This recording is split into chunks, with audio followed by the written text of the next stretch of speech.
Voici le corrigé de l'exercice 29, page 365. Donc vous avez un temps limité. Quand vous avez quelque chose comme ça qui vous est indiqué, ça veut dire que là je souhaite que vous entraîniez en temps limité, c'est-à-dire qu'il ne faut pas dépasser les 40 minutes. Ça veut dire qu'il faut lancer un chronomètre, regarder votre smartphone, votre montre, et essayer de éventuellement relire le cours avant et de vous lancer, de vous tenir à faire ça en 40 minutes. Donc, pour contrôler le niveau d'intensité sonore lors d'un concert, un technicien a placé une première enceinte au bord de la scène. Un son est produit avec une puissance sonore égale à 4,0 fois 10 puissance moins 1 watt, c'est-à-dire 0,4 watts. On fait l'hypothèse que le son est uniformément réparti sur une demi-sphère de rayon R centrée sur l'enceinte. Donc ça, c'est une première chose, c'est que vu que l'enceinte est orientée, elle va envoyer le son que d'un côté. Donc le son n'est pas réparti sur une sphère entière, mais sur une demi-sphère. Donc les formules que l'on a l'habitude d'utiliser dans le cours vont être très légèrement modifiées, c'est-à-dire cette formule-là, où en fait je remplaçais S la surface par la surface de la sphère, et il faudra prendre la demi-sphère, c'est-à-dire que ici il faudra couper la sphère en deux et imaginer que l'onde ne va que d'un côté. C'est-à-dire que là, il faudra diviser ça par 2, ou le multiplier par 0,5.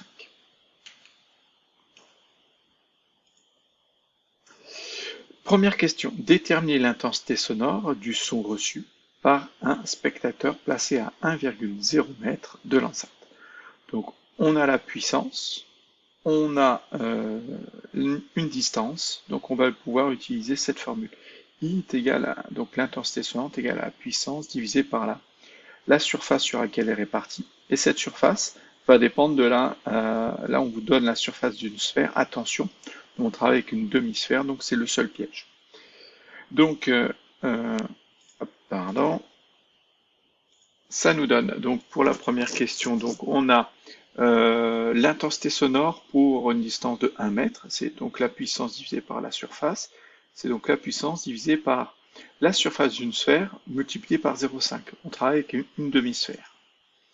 Ensuite, je remplace la puissance par 4,0 fois 10 puissance moins 1, qui était donné dans l'énoncé. Je remplace le rayon de la demi-sphère par 1,0 en mètres, ne pas oublier le carré, et j'obtiens donc une intensité sonore pour une distance de 1 mètre de 6,4 fois 10 puissance moins 2 watts par mètre au carré.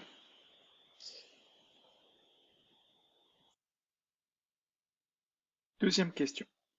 Que devient cette intensité si le spectateur est placé à 4,0 m de l'enceinte? Donc on a vu une intensité sonore à 1 mètre, maintenant on le place à 4 mètres. Donc qu'est-ce qui se passe? Donc on va voir. Donc si R est multiplié par 4, donc on voit que le rayon, la distance c'était 1 mètre, on va la multiplier par 4, on passe de 1 mètre à 4 mètres. Alors I sera divisé par 4 au carré. Oui, vu que la distance, ici le rayon de la sphère ou de la demi-sphère, est au carré pour calculer I. Donc, et il y en a un qui est multiplié par 4 et l'autre est divisé par. Donc il y a la notion de carré, mais aussi divisé parce que R est au dénominateur. Donc en fait, il va être divisé par 16. Donc je prends l'intensité sonore à 4 mètres, est égal à l'intensité sonore à 1 mètre divisé par 16. Vous pouvez très bien aussi refaire le calcul en remplaçant R ici par 4 au carré et vous allez donc trouver 4,0 fois 10 puissance moins 3 watts par mètre au carré. Déterminer le niveau d'intensité sonore dans les deux cas et comparer ces deux niveaux entre eux. Donc, je sais que le niveau d'intensité sonore est égal à 10 fois log de l'intensité divisé par l'intensité sonore de référence.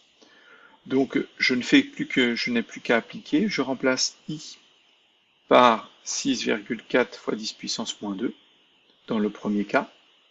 Et j'obtiens 108 décibels. sachant que le I0 est donné dans l'énoncé. Hein. Le I0 est ici. I0, c'est l'intensité sonore de référence, c'est 1,0 fois 10 puissance moins 12. Et pour le deuxième cas, pour donc le niveau d'intensité sonore pour une distance de 4 mètres, je remplace I par 4,0 fois 10 puissance moins 3 watts par mètre carré. Et j'obtiens donc 96 décibels. Ça veut dire qu'entre les deux, je peux déjà observer, je déborde un peu sur la question suivante, mais je peux observer qu'il y a donc un écart de 12 décibels entre les deux niveaux d'intensité sonore. Donc à 1 mètre et 4 mètres de distance. Non, on me demandait de les comparer entre eux, donc je ne déborde pas la question. Déterminer l'atténuation géométrique correspondante. Donc là, c'est vraiment très très lié. Ben, l'atténuation géométrique va être de 12 décibels. Vu que c'est l'intensité sonore au départ, moins l'intensité sonore à la fin, ou la plus grande par la plus petite, on va soustraire les deux, et donc on obtient 12 décibels. Ce qui est intéressant ici, c'est que quand on a multiplié par 4 l'intensité sonore, on a eu une atténuation de 12 décibels.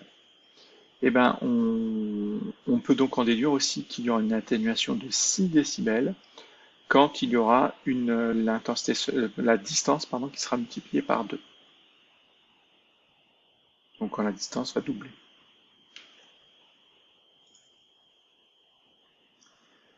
Le technicien place ensuite une deuxième enceinte, identique à la première, à côté de celle-ci. Les deux enceintes sont situées à 4 mètres du spectateur. Donc maintenant, on n'a pas une enceinte, mais deux enceintes, et on est toujours à 4 mètres.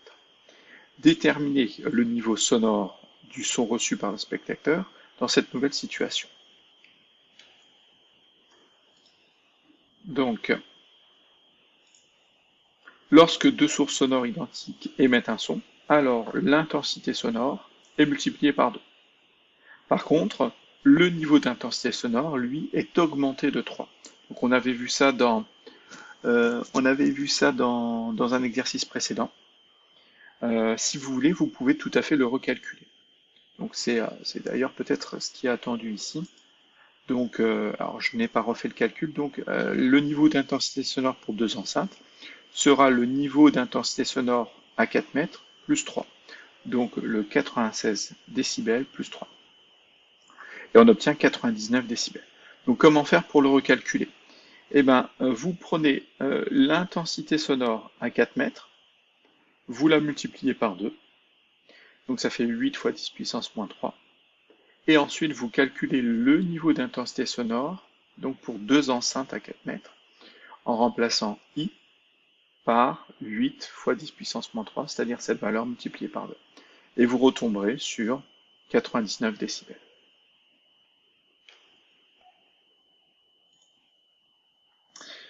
Ensuite, dernière question, B. Pour la durée d'un concert, le seuil de danger est estimé à 90 décibels. À quelle distance doit se positionner le spectateur pour éviter tout souci auditif? Donc là, on a une limite de 90 décibels. Sachant que là, s'il est à 4 mètres, avec les deux enceintes, il va avoir un niveau d'intensité sonore perçu de 99 décibels. Donc, qui est 9 décibels trop. Donc, on veut un niveau d'intensité sonore de 90 décibels. Donc, on va commencer par calculer l'intensité sonore correspondante. Donc, je sais que le niveau d'intensité sonore, c'est 10 fois log de l'intensité sonore divisé par l'intensité de référence. Je passe le 10 de l'autre côté. Alors, on va prendre le stylo. Voilà. Donc, je passe le 10 de l'autre côté. Le multiplié par 10 devient divisé par 10. Ensuite, j'obtiens L divisé par 10 est égal à log de I sur I0. Je passe le log de l'autre côté. Le log va passer de l'autre côté en se transformant en 10 puissance. Donc, le log est devenu 10 puissance. Et tout ce qu'il y avait dans le membre de gauche, L divisé par 10, devient la puissance. C'est 10 puissance L sur 10. est égal à, et donc il reste ici I sur I0. Je passe le I0 de l'autre côté. C'était divisé par I0, ça devient multiplié par I0. Donc ça fait I0 multiplié par 10 puissance L sur 10 est égal à I. Donc j'ai trouvé I. Maintenant pour calculer I, je n'ai plus qu'à remplacer. Donc I est bien égal à I0 multiplié par 10 puissance L sur 10. Je remplace I0 par sa valeur qui est donnée dans l'énoncé. C'est 10 puissance moins 12. Et je remplace L, le niveau d'intensité sonore, par la valeur souhaitée, 90 décibels. Et je tombe sur une intensité sonore de 1,0 fois 10 puissance moins 2 watts par mètre au carré. Donc maintenant, j'ai le niveau d'intensité sonore, mais ce n'était pas la question. Il me fallait la distance à laquelle se trouver. Donc maintenant, je continue et je me dis à quelle distance R faut-il se placer pour avoir donc ce niveau d'intensité sonore de 90 décibels et donc cette intensité sonore de 1,10-3 watts par mètre carré. Eh bien, j'ai la formule que j'avais utilisée au départ. Je sais que I est égal à la puissance divisée par la surface. Je sais que la surface ici, c'est la surface d'une demi-sphère. Donc la surface d'une sphère, c'est celle-ci. La surface d'une demi-sphère, je multiplie par 1,5.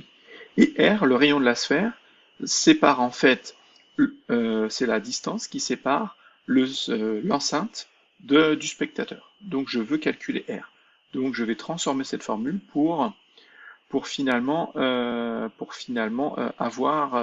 permettre de calculer R. Donc je vais dans un premier temps passer le R de l'autre côté. Je divise par R d'un côté, donc je le passe de l'autre côté et je vais multiplier par R. Donc le R au carré, hein, excusez-moi, on passe le R au carré. Donc le R au carré est passé ici. Maintenant je vais passer le I. J'ai multiplié par I, je le passe de l'autre côté, il va se transformer en divisé par I. Donc le I est arrivé ici. Le carré, je le passe de l'autre côté, il va se transformer en racine carrée. Et voilà, ça apparaît. Donc le carré se transforme en racine carrée. Et je n'ai plus qu'à remplacer la puissance par la puissance de l'enceinte donnée au départ, et I par l'intensité sonore que je viens de calculer ici. Donc la puissance au départ, c'était 4 fois 10 puissance moins 1, c'était la puissance de l'enceinte en watts. Et l'intensité sonore, c'est 1 fois 10 puissance moins 3 watts par mètre carré que j'avais calculé là. Et j'obtiens une distance de 14 mètres. Ça veut dire qu'il faut que le spectateur soit à une distance minimum de 14 mètres s'il y a deux enceintes. Donc imaginez un petit peu quand vous êtes dans une salle de concert, ça c'est une très bonne chose à voir, c'est qu'il y a bien sûr beaucoup plus que deux enceintes et donc il faut soit porter des bûcherons d'oreilles dans les salles de concert. D'ailleurs il y a beaucoup à l'entrée de beaucoup de salles de concert, ils en distribuent parfois gratuitement pour avoir une atténuation et donc éviter le danger. Parce que un concert va durer 1h30, 2 heures, et 90 décibels pendant 2 heures, c'est suffisant pour créer des troubles auditifs et des pertes d'audition.